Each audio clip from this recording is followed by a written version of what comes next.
Okay, for my presentation, I'm in the health group for this week.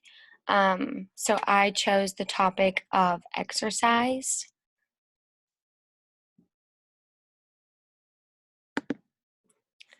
For my introduction, the basic definition of exercise is activity requiring physical effort carried out to sustain or improve health and fitness. Um, and then why I chose this topic.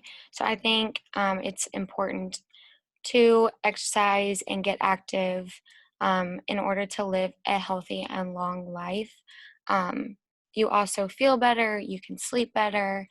And I also chose this topic because I think it is very relevant today when we're going through the COVID-19 thing and people worried about not being able to go to the gym, what they can do to stay active when they're social distancing, and um, the opinion of gyms opening back up.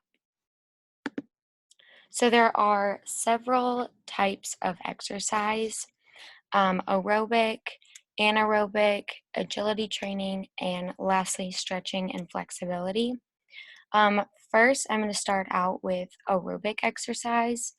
This aims to improve how the body uses oxygen. Most aerobic exercises takes place in average levels of intensity, but over long periods of time. Usually, a session of aerobic exercise involves warming up, exercising for at least 20 minutes or longer, and then a cool down. Um, you're usually focusing on um, your large muscle groups during this exercise.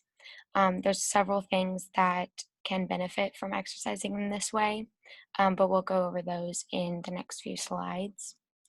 Anaerobic exercise does not use oxygen for energy. It's typically used to build power, strength, and muscle mass. It's also usually of high intensity workout. Some of these types of workouts include weightlifting, sprinting, interval training, isometrics, which is you're focusing on the contractions of a particular muscle groups or muscle. And there's a couple other ones as well. Um, by increasing your muscle mass, this causes the body to burn more fat even while resting. Um, and the agility training exercise, this is an exercise that a lot of athletes do. It's set to improve ability to maintain control while speeding up, slowing down, or changing directions. So these are basically all of the sports. So in tennis, football, soccer, hockey, you're constantly moving around and change direction, speeding up, slowing down, everything that it talked about. So this is used for a lot of sports and athletes. Finally is stretching and flexibility. Everyone knows what this is. Usually stretch before or after or both of an exercise. Um, uh, a big exercise that incorporates this is yoga. It focuses on a lot of stretching the muscles out and flexibility.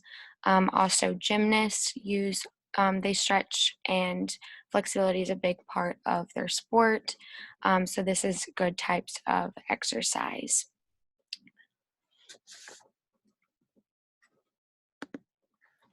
There are risks for not exercising, the main one being health issues.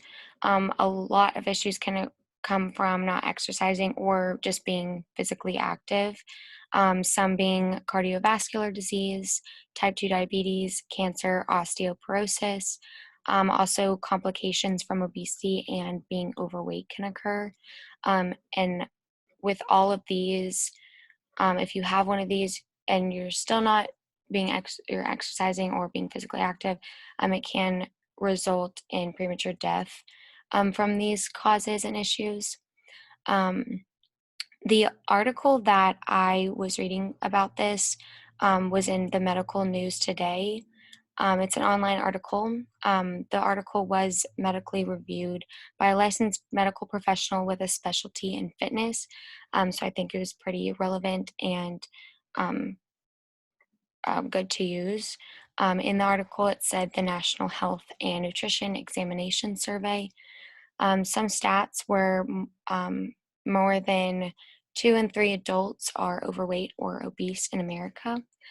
Also, 1 in 13 adults have extreme obesity and also face increased risk of health complications. I think this is a big issue in America today, and it seems to keep growing, especially in children. We constantly try to change or add in exercises in schools and during PE and stuff like that to reduce the amount of overweight and obesity, encourage healthy eating.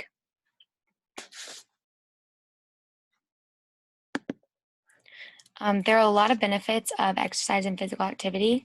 One being that everyone can benefit from it. It's not fit people don't are the only ones that benefit from it. Some people think that because they aren't already fit and physically active, that they can't exercise, um, or they won't have quick results.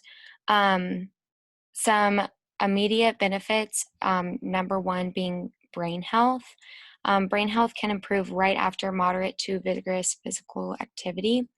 Um, Thinking or cognition for children of 6 to 13 years is increased right after physical activity, and that's good for learning and stuff like that. And also, in adults, there is reduced short term feelings of anxiety. So that's why when people are stressed or they have anxiety, they usually go out.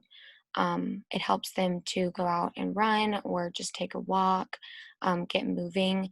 It really helps with brain activity. Also, as adults age, um, physical activity and exercise helps in their thinking, learning, and their judgment skills. It just makes them sharper and quicker as they get older. Also, exercising can help reduce the risk of depression, anxiety. Like I said, just getting out and moving around can make you happier or you feel less stressed about something. It takes your mind off things. There's also articles about how people that exercise have better sleep at night. And also, the main thing, it can reduce health risks, like I talked about in the previous slides. It has a lot of benefits for not getting those health risks or health issues. And this is all from the CDC website. So I thought I would tie in the COVID-19 to this, like exercising during COVID-19, because I think it's very relevant now.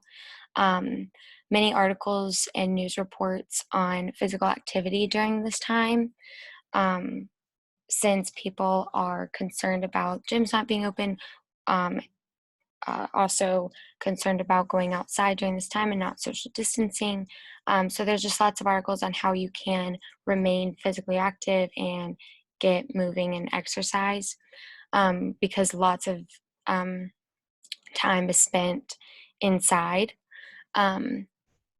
All of these stress the importance of remaining active. It can provide lots of structure and routine to your daily life, make it easier to kind of have that normal back. And also, currently there are some states that gyms will be opening back up. There's lots of there's lots of rules and precautions that people will be taking and businesses have been taking to keep everyone safe and healthy. I know gyms such as Orange Theory and smaller gyms like that have very strict guidelines for their members when they come in. This is actually going to be one of my questions that I ask in the discussion. I want to know, since gyms are starting to open back up in some states, do you think the new rules and precautions will be able to keep the members and staff healthy? So I think that's just a very relevant topic right now, and I like to know what people think about it because everyone has a different viewpoint. Finally, I'm glad I picked this topic because I think it's important to stress how exercising and physical activity can have on your health and also physical and mental health.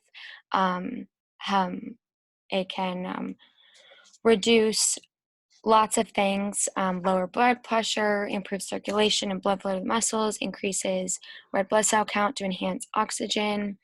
Um, there's lots of muscle groups involved.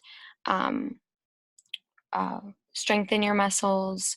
Lots of things are involved in exercising physical activity, and it's just better overall. Um, another, the two questions, I already mentioned one of them about gyms opening back up, but on Canvas, there's another question, and I want to know, do you think someone can exercise too much? I don't, um, I think some people can exercise too much. Yes, you should know, like, I think people know their bodies are different. So I just want to know what y'all think. And I hope you enjoyed this presentation. Thank you so much.